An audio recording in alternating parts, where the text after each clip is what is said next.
Saudara, sekarang saya disclaimer dulu. Disclaimer saya itu ada di paper saya. Meskipun ada di terakhir, saya sampaikan lebih dulu agar nanti terasa lebih nyaman. Kita ini berseminar. Coba di halaman 6. Halaman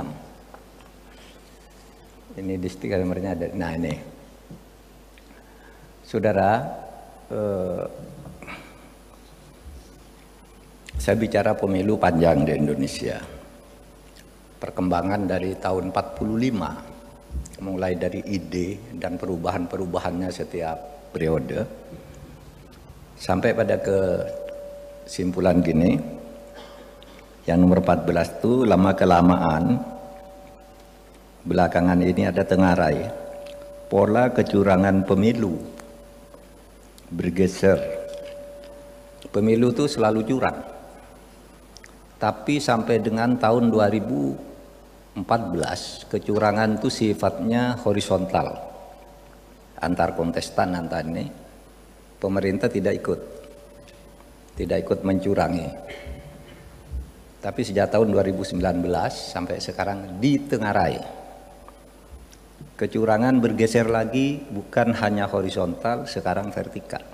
Kalau horizontal itu parpol melawan parpol, anggota parpol melawan parpolnya, paslon melawan paslon, itu horizontal. Kalau dulu di zaman Orde Baru itu vertikal, semuanya sudah diatur, yang menang harus ini, yang kalah ini, suaranya begini. Di Orde Baru itu dihapus selama era reformasi dan kita berhasil melakukannya dengan cukup baik. Tapi sejak 2019 bergeser menjadi horizontal lagi, melibatkan aparat. Ini tengarai, ya, yaitu kecurangan melalui mobilisasi aparat dan berkurang fasilitas negara secara disamarkan. Fasilitas negara dipakai, tapi dipakai alasan-alasan yang ada aturannya, tidak apa-apa, ini berdasar itu, padahal itu kecurangan.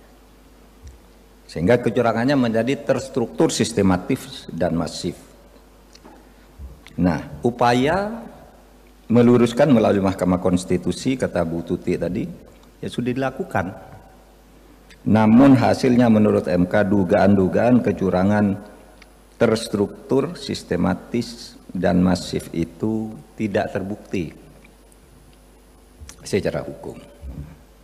Nanti Mbak Bibif ini bisa menjelaskan, tidak terbukti secara hukum. Nah, sekarang disclaimer saya begini. Saya sendiri sebagai mantan paslon Pilpres 2024 tidak bisa lagi mempersoalkan vonis MK atas hasil Pilpres 2024 itu, 2024 itu.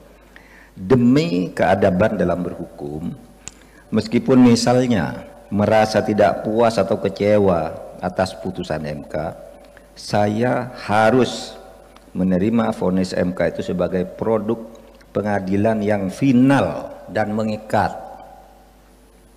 Saya ikut kaidah fikih yang berbunyi hukmul hakim yarfaul khilaf.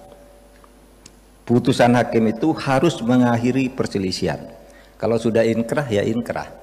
Karena saya membayangkan gini, kalau saya tidak puas, gugat lagi, berubah, yang sana tidak puas lagi, berubah lagi, itu tidak selesai-selesai.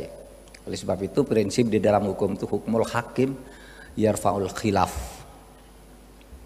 Putusan hakim meskipun salah, kalau sudah inkrah ikuti, agar negara tidak kacau, rakyat tidak menjadi korban.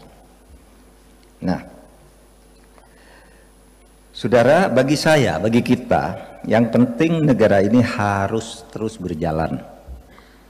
Tidak boleh mandek, apalagi menjadi kacau hanya karena pertengkaran yang tak kunjung usai. Sudah menggugat lagi, kapan selesainya? Ya. Perjalanan menjaga negara dan keharusan munculnya pemerintahan sesuai dengan konstitusi harus dinomorsatukan. Jadi pemerintah itu harus ada dan tidak boleh sampai kosong karena keributan, Kalau di dalam anutan Ahlus Sunnah wal Jamaah, di dalam Islam nih, karena kampus Islam, itu ada dalilnya yang dirumuskan oleh Ibnu Taimiyah. Bunyinya itu situ nasanawat bi imamin jahil afdolu min lailatin bila imamin. 60 tahun kamu mempunyai pemerintah yang buruk, yang tidak adil, tidak memuaskan. 60 tahun tuh jauh lebih baik daripada satu malam saja kamu tidak punya pemerintah. Karena begitu pemerintah tidak ada, satu malam negara kacau, ketika pemerintah dimunculkan lagi sudah sulit dan rakyat menjadi korban. Bayangkan sekarang saudara di Afghanistan,